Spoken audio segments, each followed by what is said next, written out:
It stated that 3%, in only 3% of the cases where the good guy with a gun goes after an active shooter, they actually hit that guy. And it's usually somebody who has tremendous background and training in active shooter But you know shootings the response to that.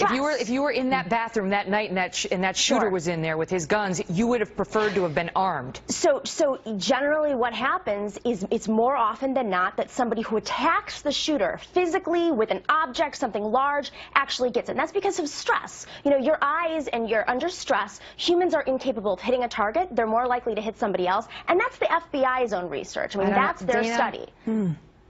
Yeah, I have a different conclusion based on the super expensive report that Barack Obama commissioned in 2013 that talked about defensive gun use. And in fact, the CDC determined that concealed carry and firearms, it's a great deterrent to crime. I tell you what, I want to have a fighting chance because criminals don't pay attention to gun-free zones. And Megyn, Howard Stern, it's almost like I just became best friends with Howard Stern right there. It's like a stepbrothers thing. I think he read your book. He's so right.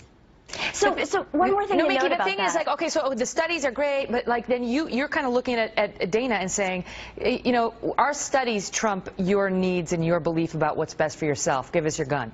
Well, it's not about giving us your gun. It's spanning background checks. You know.